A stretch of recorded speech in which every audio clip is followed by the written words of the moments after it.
kill you.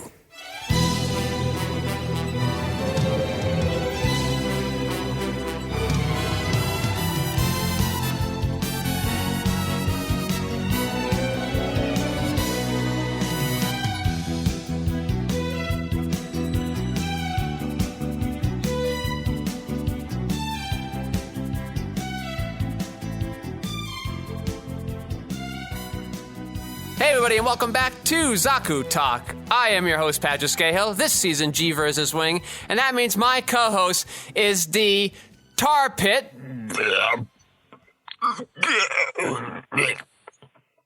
Yeah, somebody wants to get out of that for tar those pit. of you who can't speak tar pit, Bob Skerry.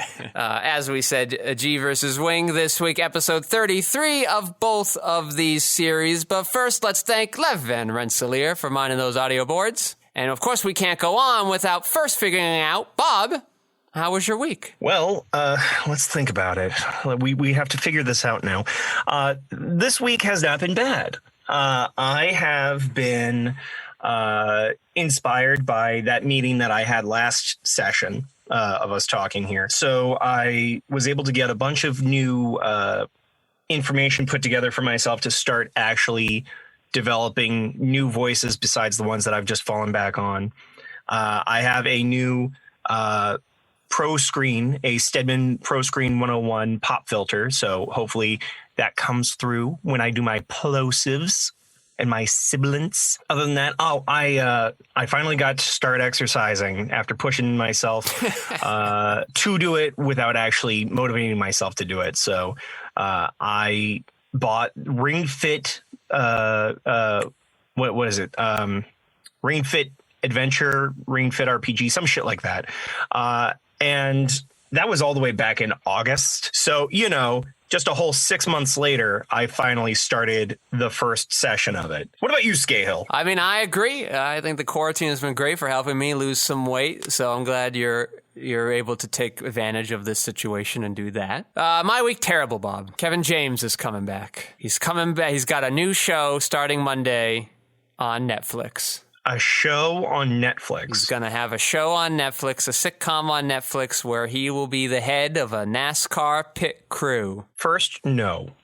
Second, are they going to continue to try and do like the weekly thing? Like, is it such a big deal that they have Kevin James that they're going to try and do the weekly drops instead of the bingeable season at a time? I have no idea. I'd be surprised if they didn't drop it all at once. Yeah, I found out recently through some birds that Kevin James is apparently a huge prick. Oh, yeah. We did talk about that last week. We did that. I was trying not to name names here, Skeyhill, but yes, Patrick Skeyhill has a vendetta against Kevin James, the bane of Hollywood. I'm on record in my other podcast as Kevin James being a huge dick, allegedly. So fine. Oh, my God. Here's the tag team. Yeah.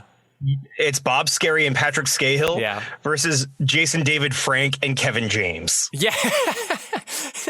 The match of the century, people. Oh, man, what a douchey combo that would be. It's a super douchey combo, especially since it's like every bad guy wrestling team you see in sitcoms. Like you have the heavy set guy that's kind of, and then you've got like the muscle bound guy who's a prick. And they're just both using their weight and literally throwing their weight around. Whereas, you're a fucking a string bean pole and I'm over here like, plot armor doesn't exist here. Runs around the ring. What a terrible show they would make. They could have been in the movie together, Here Comes the Boom, where he plays an MMA fighter, Kevin James, for some reason. Yeah, you know what? That would have been interesting, especially because you know what? They probably offered it to JDF and he turned it down because they wanted him to do some Power Ranger bullshit. And he was like, no, pay me double if you want that shit. So we all have that to contend with in the coming days. Other than that, mostly fine. My feature script is now in a readable draft. Things are in the order I want them to be. I can now put it on the shelf for a little bit to focus on my animation project and TV pilot coming up. My TV pilot has been rescheduled for April, but sadly, the location we were going to film at will no longer be available, is being sold. So we have to sort of reconfigure a lot of things. Very annoying there, but the rehearsals with the actors are going well. Working on some animation things and interviewing some animators has been going well for my animation projects. That's what's been happening here. All right, then. Well, that's what's been going on with us. But what went on with you this week, Bob, with episode 33 of G Gundam? Why don't you tell us what happened there? All right. Episode 33 of G Gundam, Emissary of Darkness. Chapman rises again. Or, in Japanese, Jigoku kara no shisha. Chopuman Fukatsu. For those of you who are interested in the etymology here, Jigoku is the word for hell. The hero of Dragon Ball Z. Ooh, that would be a great villain. Like, they've done, like, anti-Gokus before in different things, especially in Super. It would have been nice to have Jigoku versus Goku. I would have liked that. Shisha is the word for emissary. So literally Hell's emissary. Hey, look, we're doing that whole localization thing again. Obviously, Chapman, Fukatsu. Instead of rises again, it's quite literally resurrected. Like Michelob Chariot, Chapman is under the influence of Master Asia and the Devil Gundam. Near the beginning of the fight, the force field by the Neo-France officials is down due to Michelob interfering. So George must stand in the way of all Chapman's attacks, or Marie-Louise, Raymond, and the King will be killed. Domon goes to the shield control tower and re-enables the shield in the area by the Neo-France officials. George attacks Chapman's Gundam, but it lets out a cloud of smoke and transforms into the Grand Gundam, one of the 4 Gundams that attacked Domon on his way to Neo Hong Kong. George hits the Grand Gundam in the eye and it transforms back, leaving a beaten Chapman in its stead. Yep, that all sounds familiar to me. Over here in Gundam Wing episode 33, we have the lonely battlefield. Very lonely there. Kodoku na Senjo in Japanese. Kodoku na Senjo. Kodoku na being lonely, so we can infer that Senjo means battlefield. In this episode, Duke Dermail invites Verlina to the new Romerfeller headquarters in Bremen and declares the Sen Kingdom hypocritical as Zex fights Romerfeller in space. Meanwhile, when Trey's base in Luxembourg, the old Romerfeller base, is under attack from an army of Virgos, Hero arrives with his Gundam to assist the Trey's faction. However, he soon finds himself overwhelmed by a continuous wave of mobile dolls, but then receives an interesting message from an old foe. All right, Bob, that's what we've got here. So, in G Gundam, who is in charge of verifying which Gundams are allowed to participate or not? What is the safety net they have to ensure the fairness of that? Oh, that's sweet that you think there's a safety net in government in G Gundam. No. As we've come to understand, Neo Hong Kong is perfectly placed within the palm of Wan Yun Fat. As shown by the end of the episode, when I'm just going to skip ahead to the end of it. Yeah. The King of France tells Marie-Louise outright that she can't talk about it any longer. The whole person getting murdered in front of her from Neo England, because if it is directly associated with Wan Yun Fat, they could just pull France out of the system entirely and stop them from being able to take the place of them as the supreme ruler of space. So he's actively using his powers to subjugate the people below him, and he's trying to maintain that power for a vast period of time. An authoritarian point of view. So in theory, Domo could have been defeated at some point, and Japan could have rebuilt the Gundam and then gone to Hong Kong and be like, nope, it's all fine. And somebody could have been like, we defeated you, and Japan could say, I don't think so. We look fine here. I don't think that is the case. It's, to my understanding, it is... I don't know that nepotism is the right word to use here, but probably not. It is the utilization of powers to assist those who would keep the people down. So Wan Yun Fat knows through Master Asia, who has been working with him because Master Asia is his Gundam fighter, right? Yeah. The two of them have been working together towards Wan Yun Fat's scheme to be the permanent supreme ruler of all space. Yes. So where the Shuffle Alliance would have been underneath the purview of Master Asia. Okay. Instead, because they were able to go away and become the Shuffle Alliance, he had to find new persons, new plants to assist them in this subjugation of Earth and space. So they found 2 that we know of so far that would absolutely be part of these 4 kings. Yeah, but let's say Domon lost to, I don't know, the Grizzly Gundam or the Mexico one, or like early on. Nobody would have been doing anything to help him. Yeah, but who would even know that he lost? So if this episode is a great way to show this off. Yeah. The eyes on the Gundam actually have a series of cameras. Okay. And all the battle data Yeah. that is stored inside each of the Gundams has the recordings of all these fights and how they are interacted and whether or not they are official. That's all I needed to know. Like, what is the system that is keeping track of this data to try to, in theory, hide these shenanigans? But that explains it. So they can just turn a blind eye or whoops, Yes, lost exactly. that. Yep, they have all the data, so it makes sense. And then there's like a little bit of talk about George being like, it's crazy that you've come back to life. It feels like that should be a bigger sentiment that people should be asking more questions about. If they're acknowledging that, like, hey, we thought you were dead or now you are not, that might sort of draw more focus for everybody in the episode. But it's sort of like a couple of lines and then they move on. Do they read it as a sort of throwaway thing on your side? So there's 2 instances of it. I don't remember the first one, but the second one is where it kind of nailed in my head where we're like, oh, wait, they thought he was dead? Because that's what we thought at the end of the episode, but maybe me read it. Yeah, then George is like, so it's bad enough that you come back to life when you were supposed to be dead, but then you do it to take someone else's life? And I go, what? Be more surprised that he's alive again. Well, this is like a huge thing. It's not like it seemed like he was more interested in like, why are you in this tournament versus like, why are you still alive? You're not following the rules of the tournament versus you're not following the rules of life itself. You know, I agree with you.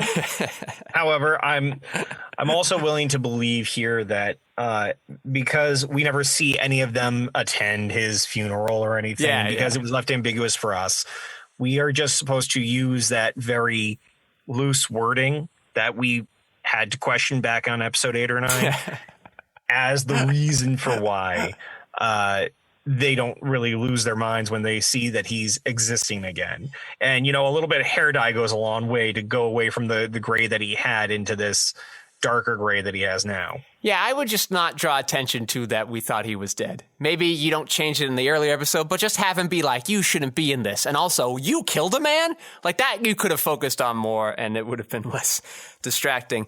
And then Michelob sort of captures this shield monitoring tower, but masks seem much less useful in a world of anime hair. And yet Domon still is surprised when the mask comes off. And he's like, Michelob, it was you this whole time? You really are running with this now that we said this last episode, huh? And then, you know, Michelob goes blasting off again at the end of it when he's like, you win this time. And then he runs away. Interestingly, along with the guy that was plotting and made the other guy, the Sir whatever, die from the breaking of his trachea. Magic finger lightning. In the English version, right, there's a brief sign of like the targeting on the ship, and they're like, aha. Rock on. And it says rock on. It says that in Japanese too. Love it. Well, yeah, no, I mean, unless somebody puts in, especially at this time of anime, it would have been a very clear, like somebody took a picture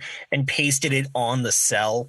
Like if you watch original Dragon Ball, when we got it here in the States, they would do their localization of removing the panties that were originally on the hook and line to try and pull out Oolong with a wad of cash. We just decided that he was more into money than showing that he's a perverted pig. The pig character in the original story was all about both of those anyway. But like, so if they can do that, why don't they just take the R out and put on an L? Because it would also have been incredibly over the top to try and just change the one letter with that bad of a lineup. But also, so rock on's fine. Again, then. I haven't looked at the G files for this new disc for me, but I wouldn't be surprised if they're supposed to be like, yeah, we know what people think when they're talking about our language and our lack of use of R in this L in this capacity, but it's also 1994. Rock on is totally a thing, so they probably did it. Here, minor non sequitur. Yeah, okay. Mega Man. Yes, I remember that one. Okay, so we know Mega Man as Mega Man in the States. Not so in Japan. Originally called Rockman, Okay. as in rock and roll, which is why his sister goes by Roll. And for whatever reason, in the American, they also give him, like, his first name is Rock, but they call him Mega Man. And Proto Man, as we call him here in the States, his name is actually Blues, because blues is the predecessor to rock and roll. True. Mm-hmm. So I wouldn't be surprised if, because of a love of rock music in Japan around this time, and, you know, the Yankees being badasses and everything, it probably would have been just a fun little nod. Okay, so your contention is that this was intentional and not a little bit of a snafu. I'm saying that I would prefer to believe that right now until I do my research. Okay, that's fine. I'm going to skip the big battle just to go to the end real quick, and then we'll come back. The Dark Gundam doesn't currently feel threatening. I'm sure that, WoFat or the Master Asia are going to do something to make it bigger and badder than the last time. But right now, it just looks like same old Dark Gundam, which Domon already defeated by himself, and now is going to have his friends with him. So are they claiming that they're rebuilding it? Yeah. Mm-hmm. Well, no, they're. I guess it's like it's rebuilding itself. But if it just rebuilt, but I imagine, I don't know, maybe it improves itself like what the Cell or the Saiyans would do. They have not indicated that will happen yet. So right now I'm here pretending to be a first-time viewer and be like, oh, so they're just doing the same thing again? Not what are Terry the three Scary. rules, the things that make the Ultimate Gundam, which will eventually become the Devil or Dark Gundam, what are the three things that it is capable of that go beyond the standard Gundam? So, well, I don't remember because it's been 20 episodes. The two that are most pertinent right now, because unfortunately I'm losing the third, are the self-regeneration, right? Self-healing. Yep. And then self-evolution.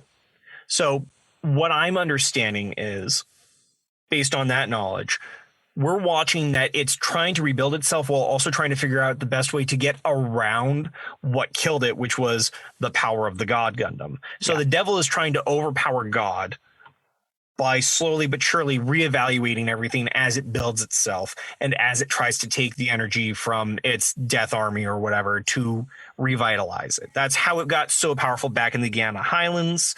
That's, I'm sure, going to be a story point once we get a little further. I give it another 5 episodes most. Yeah. But until they remind us, I think that, I don't know, for a show that likes to over-explain everything boldly anyway, a note of that, WoFat could just be like, and it's going to be even stronger than the last time because of blah. That would be fine. That's all a little thing, especially if you're watching this on TV. It's been 20 weeks since maybe you don't remember that part of it. You've been focused on this tournament for so long. So that would help bring up the tension of like, I'm going to contest that. Okay, contest I'm away. going to contest two things. One, Wan Yun Fat.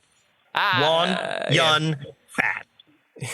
I think that if we look back to our years when we used to have to watch them once a week, if we're lucky, with a weekly show. Well, we didn't in America. I'm talking about in general. I'm talking from the perspective of Japanese viewers, as you are. Yeah, thank you. If you're watching a show like this weekly, you are digesting everything per week, and you are trying to, especially where it is brand new, right? Yep. It is the newest thing. And what are they going to do next week? Let's start making some assumptions and presumptions about what the next Gundam is going to be able to do. Like, if we started watching this episode and I saw the Viking Gundam go up against God Gundam, I did not believe that the Viking Gundam was going to breathe fire out its fucking face.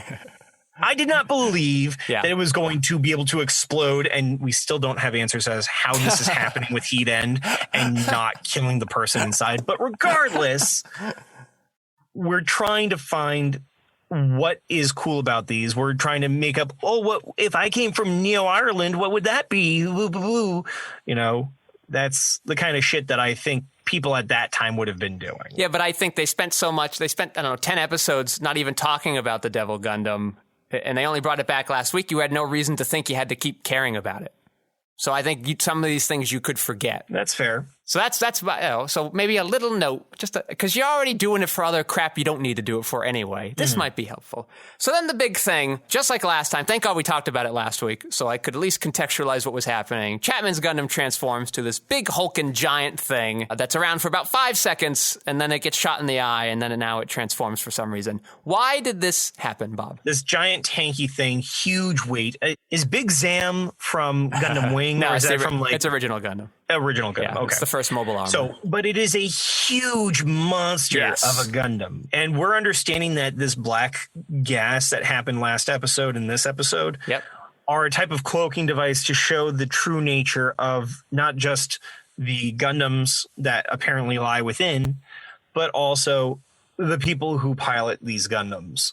It's to be understood, I think, at this point that these various Gundams are the true devils within these four kings. The four heavenly kings, I think, are supposed to, in effect, be the horsemen of the apocalypse. Yeah, that's what thought's going through my head when you talk about these four Master Gundams. So when I see these things, I think the first one is more like pestilence. When we see the Heaven's Sword. And then I would say that this one is war. If I have to give them names, because I always love to do this, whether it's possible elemental themes, possible heaven and hell themes, whatever, I like to find what the A to B correlation is. So if I were to, you have war, death, pestilence, and famine. I'm going to go out on a limb and say that death is supposed to be Master Gundam. And then the fourth one, which I will not name because we have not seen it yet, I could make an argument for it being famine, but we'll have to talk about that later. Yeah, I probably will not buy any of these arguments, but I'll keep my mind open and we'll see what the next Gundam or the Skeyhill, you've never like. kept your mind open to any of my arguments. I'm not going to expect you to do it now. You just have this love of this like over categorization, and I just feel like you have to. It makes me comfy. You have to make it up as you go. It feels like there's a connection, and I know that in this awful world in which there is the possibility that we are nothing but chaos in chaos, I want meaning, damn it. Give me my fucking A to Bs. Okay. Actually, this Grand Gundam is pretty grand. Looks kind of cool. Beating the shit very easily out of George, who then suddenly says, like, well, if I shoot the eye, does he say solved. Outright on your side? I mean, what he says, he looks up and he goes, that's it, or like, I've got it, or something, and then like shoots it, and then he's just like, ah, and then like he turns back, and I go like, what? How did they make it more grandiose on the Japanese? Yeah, how did he know to do that, and then why did that work? Why would that work? And like, can you just shoot any Gundam in the eye now, and like this transforms them back? No, so they shorthanded it when I did my description, but I think what occurs is because if we remember what Gentle Chapman's weakness was back during his episode, he had trouble seeing straight because of his health and everything. So I think the thought was, let's go the vampire route. Sunlight, stake to the heart. These are the things I know that hurt it. I'm going to use rose bits and blow its fucking heart to smithereens. So, yeah, I think that what they were trying to do was, well, I can't use my arms. I don't fight with my legs. And he shot one of them out anyway. The only thing I can do is put out rose bits. What on here is a weak point? Well, the eye is a common weak point on most humans. So these humanoid robots, yeah, let's fuck up its eye. I will begrudgingly accept that works. But then, like, that's another scene where maybe you remind us of this small detail of this person we thought was dead and didn't have to remember. Just a one thing, where like a flashback to something, or George could even just say, oh, that's right, his eyes. Or maybe something happens in this episode that he misses a shot because of his eyes, and that reminds George. There were ways to do this than just, like, nothing. I definitely think that you're correct in that having something like a quick flashback while he's being pinned down and his arms are being crushed underneath the great weight of the Grand Gundam might have been helpful. But on the other hand, I think that there's also this line between us where, because I'm a fan of this series, I have these items caught in my brain. Yes, of course. I remember Gentle Chapman's bullshit from all the way back in the single digit episodes. Yeah. So it's not a problem for me to A to B that. Versus you, who I would like to have some context, a totally reasonable request. I don't think that the show necessarily lends itself to a new viewer coming in out of nowhere. If somebody came in like we would have back in the early aughts, and watched G Gundam in the middle of the series, it would have been nice to have something like a quick flashback to what was up with Gentle Chapman. Well, again, just like with the Devil Gundam thing, it's been so long. It's been even longer since we've dealt with Chapman stuff. Like, that just might help even the person watching every week. Or even me, if I started watching this at the beginning, watching 5 episodes a week. Because that just might be something at 10, a detail that doesn't stick out in my mind. And just so people don't listen to early episodes and call me hypocritical here, yes, of course, I love it when shows and movies are not sort of feeding us everything. And it's a lot of things are left open to interpretation because it's examining characters and why they do things.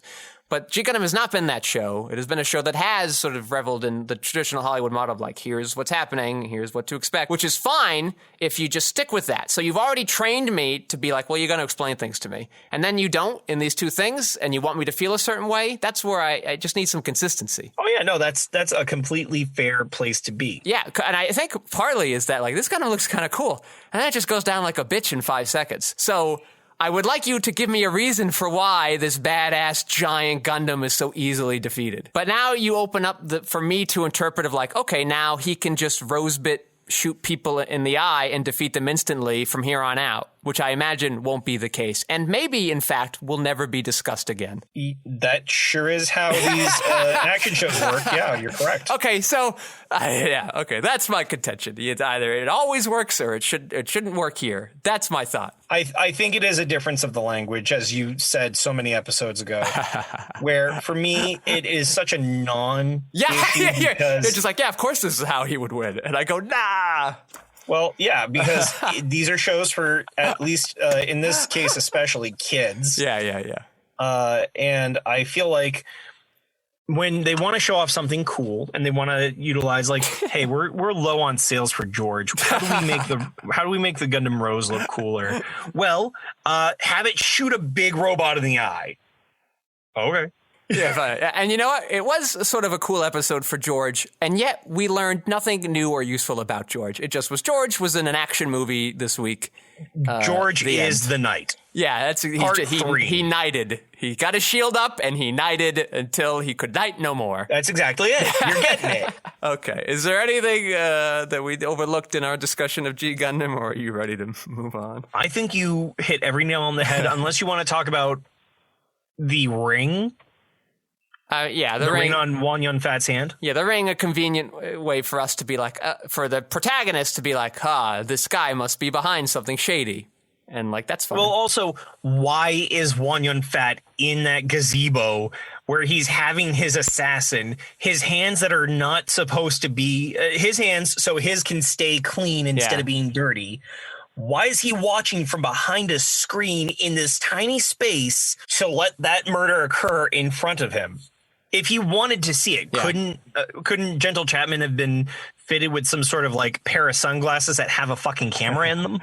He doesn't need to physically be there. And if I am going to gripe about anything, it's going to be that we use this just so we can further see that Wan Yun Fat is mwahaha villain. Yeah, well, she needs to see the ring so that she can tell them, and then they can now do whatever they're going to do in the rest of the series. I know, but I think besides it being a hackneyed plot device, I also think that when you see the ring on his left hand on the boat, it's this like terrifying demonic eye on his hand. Whoa, he's totally a good guy. Well, yes, this is what they're doing with the eye color, Bob. That's what I'm saying. His eye color isn't red, though. It's red. I checked at it this week and last week. Still red. I will go and try to find other pictures, but from what I've seen of him, it is a ruddy brown. Yeah, maybe those colors weren't as accurate as now the new 16-bit color correcting. Or maybe it's that they did color correcting and somebody decided to correct his eyes in the wrong color. Well, ultimately, we won't know until the guy who makes it picks one side or the other. Is he still alive? Who? The guy who made G Gundam. Last I knew. Well, then we should email him. What Scale, color do you want to do that? Yeah, what color were Wofat's eyes supposed to be? We're having a debate. Let's do it. Only if we call him by his proper name, Wonyon Fat. God damn it. In the email, I would use the real name. But here I like using the Hawaii 5-0 name. God damn it. Director Iwo Jima. I'm going to start looking him up right now. But yeah, let's move on to Gundam Wing while I do this. Yeah, so what's standing out to you in this episode as a first timer to it? So with regards to this episode, I find the subterfuge of the meeting in the new Romefeller place very interesting. That we have all these old masculine men who are like, oh, we're the old ways and so we're the good ways, completely disregarding the woman that they asked to come to talk to them about this thing. They had no intention. The only one that's putting on any kind of face is the leader of the Romefeller Foundation. Yeah, very menacing Chiaroscuro face. Yeah. Yep.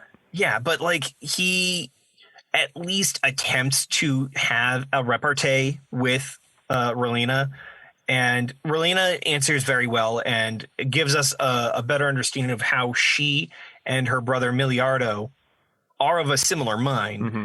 He was willing to lose his identity again to be able to act on behalf of the nation without being associated to the nation. I think that was an interesting choice, to lose your identity for the sake of a greater cause. Yeah, I feel bad for Miliardo here, who wanted so much to sort of be this ambassador to the Sank Kingdom and to like bring about, you know, a peaceful world, a different way. He goes and meets with Lady Un. That seems to go well, but then she gets shot and killed. And now, like, he has to talk to Tuberov, who views him as a traitor and has orders to execute him. He tried his best to do things without fighting, realized he wasn't good at it, or it wasn't working, or there was no way to do it without fighting. It was not the time to do so. And so he then has to go back to do this only thing he seems to feel like he can do in his fight. So I feel sort of bad that he had to go back to be Zex Marquise, but he did it smartly to protect his sister and his nascent kingdom. I also appreciate how I'm going to start referring to him as Zex again. Yeah. I appreciate how Zex has somehow gone beyond the capacity of the original Tallgeese.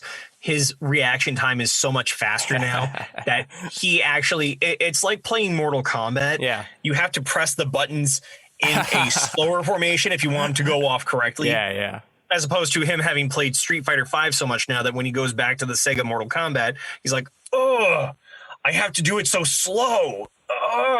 It's not reacting fast enough. And I like that. Yeah, Zex has teamed up with Howard. Yeah, is he Troa's contact? He was Duo's Earth friend. Like when Duo was hanging out. Who that was? Because Yeah. I thought he was one of the 5 doctors. He's in fact he did in fact design the Tallgeese with them, and that's how Professor G hooked Duo up with him on Earth. I see. Okay, that's interesting. Mm-hmm. I must have missed that in context. No, it hasn't. So it hasn't been said yet. He will say it at some point. Thank you. That makes me feel better. But to go further in depth on backstory, you won't get in the show, but you do get in the prequels. Please and thank you. Is that he and Professor G built that big ship that they have right before the war kind of broke out, but then hid it on the dark side of the moon for fear of it falling into the wrong hands once the war kind of that. It's so big because it's meant to be designed for interplanetary travel. So it's meant to sort of colonize other planets at some point. Interesting. When he saw all the shit going down, he actually is the one that helps Zex get back up into space, Howard, and then he realizes, he might need some help. And so he goes back up there, gets that ship, crews it up clearly, as you can see all the people there, and then they go and help Zex out. I am continuing to be intrigued by evil Relina. Oh, Dorothy, yes. Dorothy, yeah. No matter how many times I hear her name, in my head, it's evil Relina. Yeah, just think like Dorothy, Oz. Those are related things. Okay, so that is a better way of doing it, because before I was thinking Dorothy by way of Big O.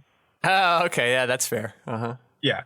So, but yeah, no, Dorothy of Oz. That's a nice way to put it. Mm-hmm. Okay, good. But yeah, no, she's still evil Relina. She looks almost exactly like her, except being taller, slightly different hair color, and terrifying eyes and eyebrows. Her eyes have no pupils, so I can't tell where she's looking or how she's trying to emote. And her eyebrows are forked. Mm-hmm. Forked eyebrows do not bode well. No, certainly not. Especially when her brother doesn't even have the forked eyebrow. Not brother, cousin. Her cousin. Her step cousin. Have the, Yeah. If they had that as a shared family trait, if her eyebrows and his were made of nori, I made this joke last week, but I'll do it again, then I'd buy it. Yeah, well, so remember, they're not genetically related. Well, I thought, so they're not related as cousins by blood? They're step cousins. Okay, that was a part that I think I was missing. Because his mother has to marry her father, that Hero later kills. Oh, yeah. Okay, then. I think it is interesting that we have this dilemma of, do we have any way of reaching true peace? The fact that Relina was yelled at by everybody, don't you give up on it. Yeah. If you give up, the world gives up and they win. You have to be the shining example. You have to be the paragon for us to fight behind. So she's trying to figure out her way to true peace while trying to come to terms with the fact that, unfortunately, violence, whether that's by defense or offense, is a necessary evil, at least at this time. Yeah. It's a very important question she's asking there at the end for her character to kind of come to terms with as she has to navigate forward. At first, it's like, do I do this or not anymore? And now that they have kind of reinforced her beliefs and the need for them, now it's like, okay, well, if what I'm doing now isn't working, what's another way to get about the same route? And I think those are sort of important things for her to kind of keep doing, because what she's trying to do is a tricky thing. And there's a reason why we haven't kind of gotten there yet, because it's not sort of that easy. So she has to kind of have all these failures. And part of this, I think, is why people don't like her, because like she's just not cool or awesome. But I don't know. I think her going to Duke Dermail and being like, well, he's not my brother. You messed up. And he's like, I got outwitted again. Like that's, I don't know. That's pretty useful. And that's sort of, exactly it. Yeah, I think she is very adept and deft with her words when dealing with people, including people like Hero. She's always had a way of being able to de-escalate a situation. Yes. A great line is she goes up to Hero on the park bench. She's like, hey, can I sit here?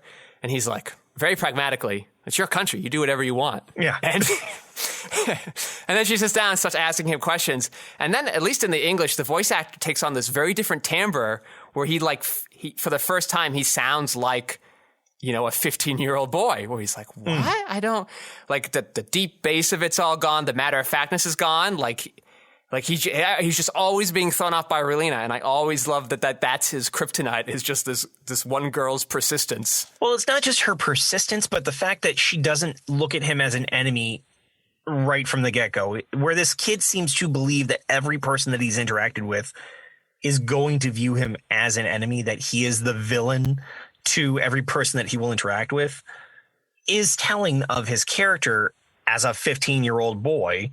And the fact that he's being shown kindness by somebody after years of being trained to be this killing machine. Yeah. It's powerful stuff. Yeah, it's more broadly that he sort of views the world as a battlefield, and either the people want to kill him or they want to utilize him. And Relina's just like, well, tell me what's going on with you. And he's like, well, I don't know how to do that.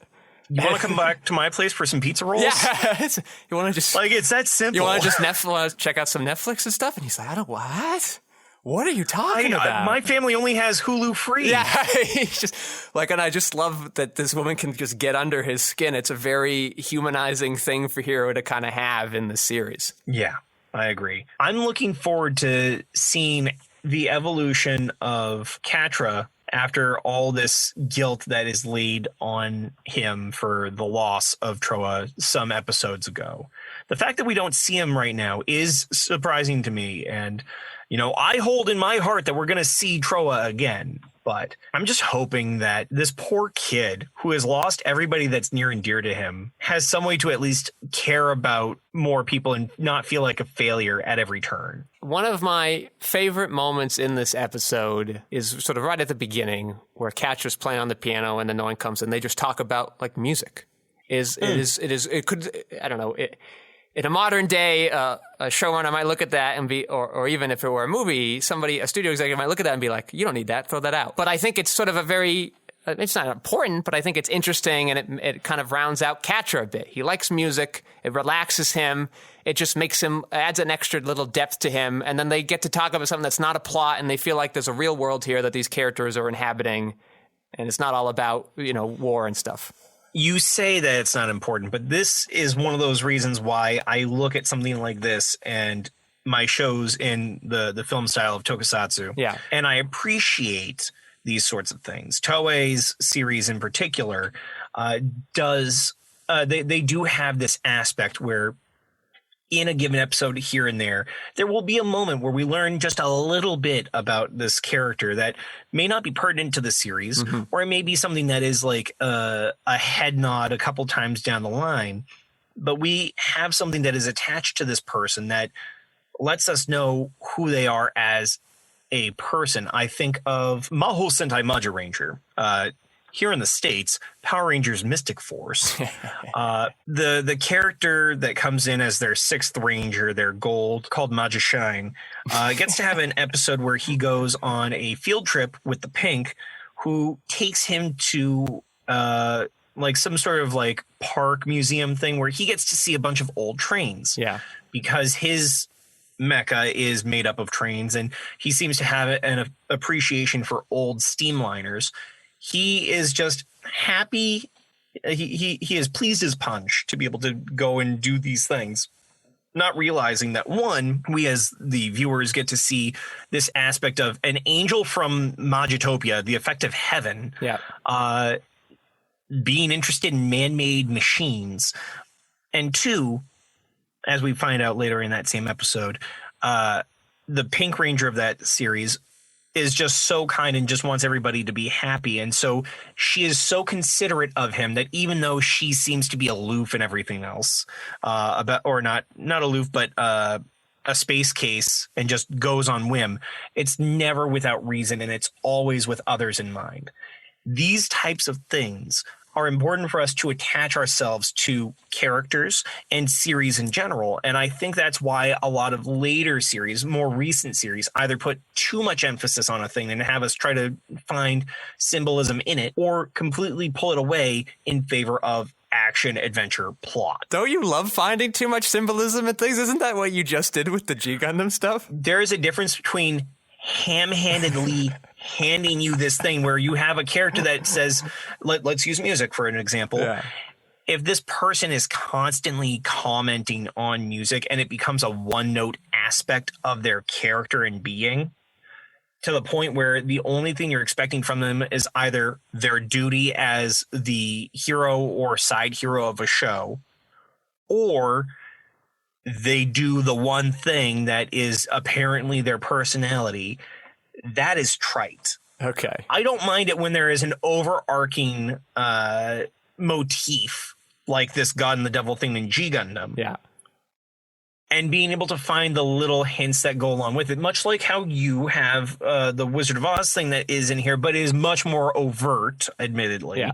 That they're using it more so as a flavor thing, but it is there to the point where even I did not realize the Dorothy connection, and I'm glad that you pointed it out to me. I think that if you're going to have these types of flavor things, that's fine, but either leave it as just a coat of paint, or just don't do anything with it. You know, if you try to give me a bucket of paint chips and say this is the character, eat up, I'm not going to be as pleased. I don't want to absorb all that paint in me. I have no problem looking at the paint.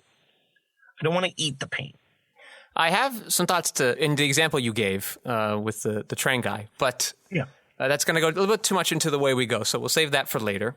Certainly. So what a hero then goes off to Luxembourg, which, as I said, used to be the capital or the base for Romefeller until the Trace faction decided, since Trace was under house arrest there, that they wanted it and took it apparently very easily. And Romefeller had to go hide in Germany, where Relina met them. In the manga, you may remember, Catra isn't ever at the Sank Kingdom, so he isn't there. Hero pretty much goes to get his Gundam, helps them deal with that episode where those Trace factions are like in the woods, and Romefeller tries to push them in to attack the Sank Kingdom.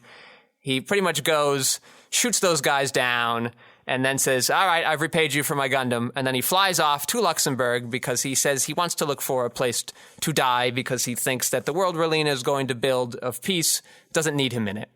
And that's how he ends up there. Okay, that is interesting, and I appreciate it in that context. I do believe that part of what's going on in the anime, based on just the text that we have, is definitely that as an unspoken. Yes, but that's I also why I think that's that, part of why he wants to keep Catra there. Yeah, that's exactly it. He's trying to have at least one knight to stay behind at the Sand Kingdom, because I keep looking at those Virgos and I think of them as suits of shining armor. You know, I think that's the surface level. He's like, somebody's got to stay back tactically, but I think he's like, listen, I'm going there because that's going to be my grave. I don't want you to die, Catra. I don't know. For some reason, he thinks Catra has more out of life or can offer more to the world after everything's changed. Well, he's called him out on his kindness before, and his kindness is going to be not only a thing that helps the world, but he does not have so much kindness in thought of others that he's going to throw himself in front of every bullet. Correct. You know, like our hero here does. Yeah, well, I am glad that we apparently have off in the distance somewhere Trey's waiting and apparently going to pop out soon. Yeah, Trey's rooting our hero on. They're going to have a very, very lovely interaction next episode. I'm looking forward to it. But I feel like we've gotten to the end of this hallway. Do we want to go the way we go? We can go the way we go. Like sand through the hourglass, this is the way that we go. So where we had just sort of left off a few minutes ago, when they teach you screenwriting, when I was an earlier screenwriter, you know, when you're coming at it from this narrative base, this plot base, the phrase I always sort of had in my mind was like, art is the removal of the unnecessary. And I think that's a bit misleading, and I think that's sort of a very modern kind of way to approach story. But like this piano scene, you would remove in kind of a modern production usually, because nobody would think of the scene. You're not adding anything. You are, I guess, revealing something about character, but you're not moving the plot along. You only have so many minutes. We're not paying you to have this conversation about music for no reason. And your train example is close, and it's good enough for me, but like it's tinted a little bit by the fact that his mech is also a train. So like that connection is already sort of there anyway, and isn't sort of very surprising, and has like the hint of a plot base. But I like this music thing sort of coming out of nowhere, or like it's not relevant to how he pilots. He doesn't have a music Gundam. He doesn't. Yeah. He's only had one other instance of playing a musical instrument, and that was to bond with Troa. So it takes on more of like a symbolic stature than something else. And I just like that you took this time to breathe and just be like, what's going on in Catra? Like, what's happening in his heart outside of everything? Like, who is he just as a person? And this action of playing music is so nice and serene. And Noin gets to see him in a whole new light. We get to see him in a bit of a different light. We get to feel like the world isn't just plot, like only plot here exists, and these characters are in service of it. It helps them feel more like actors. And I think that's useful. And that, I think, is sort of something I'd like to see, you know, as you screenwriters are trying to come up, if you don't want to work in Hollywood, or you want to at least stand out from the other scripts being written for Hollywood or TV, finding these moments that just are sort of little excursions, I would call them, that I think is sort of something for you guys to explore. And maybe they get cut out, but I guess you would still understand your character better that way. Maybe you get to keep them in. Who knows? Bob, where did you go this week? Surprisingly, I actually have at least one thing that occurred in the show that I can actually use in the way we go, because I always seem to miss it. Yeah, sure. So Sir Whitney's facial shape, right? Yeah. Mm-hmm. Reminds me very much of the guy who builds the dolls, whose name has not stuck with me. The one that shot Tubarov. Yeah, Tubarov, thank you. Mm-hmm. I see their two faces, and other than their hairstyles, they're very similar in structure. Mm-hmm. And so it's interesting to me to think of it as, okay, maybe it's, you know, a good AU distinction. Like, Sir Whitney is the Tubarov of this area, not in that he is some great designer of mobile suits, but is a key player on the villainous side of things. Yeah. And I have to wonder whether or not that's just due to stock character drawing, or if that's due to having an idea of how certain facial features evoke certain emotional ties to certain mentalities. So it would be nice to do a thing that you and I will never do, which is to go through all these series and find any other faces that seem to work into each other and see if there is a connection between certain facial structures in Gundam and where they line up as faction individuals. Is this facial shape always a good guy facial shape? Is this eye shaping always going to do that? Is this cheekbone always going to do that? I think that's possible, at least for me to do. I watch an excessive amount of Gundam. It will come up in my nerd corner this week. Okay, well, it's a good thing that that's literally the only thing I had. So why don't we take a trip to the nerd corner? Let's take a walk to the nerd corner, where we will talk about a lot of nerd stuff. Yeah. Yes, so I've come to realize I consume a great deal of Gundam content in my life. I do both of these shows one episode a week. Just about every day I watch an episode of a Gundam 2 as I do my exercises. So I just finished up Victory Gundam, which has sort of one of the best directed scenes right at the end. I think is phenomenal in the whole meta series. And then have begun 8th MS Team. But also, I have recently begun to reread the Gundam Origin manga. Like the Gundam Wing manga I'm going through for the show is this sort of retelling of the original Gundam series, but it's a much better adaptation. You don't have to have watched the first season series to catch up on everything. I think they do a good job of kind of updating some things too. With this one, it changed some things. Where Gundam Wing changes things about the mobile suits in the manga, pretty much just to get you to buy new toys, new models. The other Gundam does it probably to get you to buy new models, but also it has very good reasons to ground those changes in there. And it wasn't to make them look cooler. It was just to make them look more practical. So that I find interesting. And so I've gotten through that. So I'm just consuming, 4 Gundam series in a week and different Gundam series in a week, and also this Gundam manga. It seems to have taken over my life. But the Gundam Origin has been around for a while, so you might be familiar with it, especially if you are a Gundam fan. But if you aren't, I definitely recommend it. The Evangelion creator has a foreword in it that I love. Because, I think he and I are of a kindred mind, where he's like, the stuff they make on television these days is garbage. It's all meant to talk down to you and patronize you and explain everything to you and not challenge you and not give you anything interesting, to just feed you what you already know and want. And what I love about Gundam when it came out when I was growing up was that it didn't do that. And what I love about this manga is that it's still not doing that, even under normal manga publishing guidelines. They, in fact, had to invent a new magazine specifically to get these chapters published each week or each month, or whatever that cycle works. And so this created the second Gundam manga magazine that's out there. Because each chapter is 100 pages, Bob. You couldn't fit that in the actual Gundam thing. And some of the pages are even colored. It's a whole thing. The Evangelion guys got my back on sort of decrying the state of kind of modern storytelling, and Gundam Origin, very good. Bob, what nerd things do you have for us this week? Now you've made me have to think of 3 things to put into our nerd corner. Okay, well, lay them on. The first is the most brief. My wife and I are soon to be developing and putting out a podcast together. She, as I've mentioned before, is part of the trio that does They're Not Cousins, a Sailor Moon watch and review podcast that is wonderful and has already started to make a couple of waves. So I'm proud of her there. And then I'm obviously of the prestigious Zaku Talk podcast. So she and I are going to get together and we're going to do a podcast called Neon Genesis Asmergelion. ASMR. ASMR. Oh, okay. Gotcha. Yeah. So that's a tiny thing for she and I because of a Game Grumps thing. And you're just going to talk quietly about Evangelion?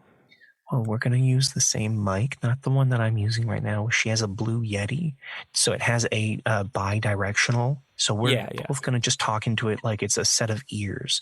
And we're just going to let you know our take on the thing. We're going to talk. Our banter is so great that we're going to go everywhere and nowhere. And either it's going to help people fall into a nice, relaxed place while they hear about all these eldritch horrors and awful ways of having to deal with life, or we're just going to laugh at how ridiculous things like Pen Pen are. and it'll be fine. This is a thing that people like. This I know ASMR is around. It's just crazy that people get soothed by it because I don't like it. It sounds well. That's because you fear closeness. You might be right there, Bob. The second thing is I recently watched. Do you know Takashi Miike? I don't think by name. What does he do? You would know his work. He's a Japanese director of a variety of types of films, most notably having done Battle Royale, Audition, and there's another one in there. But yeah, I am familiar with those two movies. Mm-hmm. Probably his most infamous is not even a film that aired in theaters. It was a episode of the since long defunct series Masters of Horror for Showtime. Okay. Mm-hmm. I found it recently on Tubi, the whole series. Yeah. And it includes this episode, which never aired on Showtime because it was too intense for the channel to feel comfortable to present. So it only got released almost a year later on DVD as part of the collection. It's a film called Imprint. I highly recommend it so long as you know going in a couple of trigger warnings. There are scenes of very graphic, well done practical effects for a torture scene. Mm-hmm. There are scenes of clear misogyny and other such things. And there's also a very prevalent theme of abortion and birthing in general. So if you don't like any of those things, don't go watch Imprint. But if you think you can understand the context in which it's being used and you want to have a interesting time with a traditional Japanese style ghost story, highly recommend Imprint. The third thing, the primary thing that I came to you for, I was looking through something recently. I was trying to find where I might have heard some of the voices from Gundam Wing or G Gundam before. And I found out that there are a few voices from my first and favorite Sentai that are all part of the two Gundams that we happen to choose. These are like A-list voice actors then, right? I would say if they aren't quite A-list, they are definitely well-renowned, we'll say. Oh, and as a fun fact, one of the characters in that Imprint film I was just talking about actually voiced Hino Ray, Sailor Mars. So have fun with that.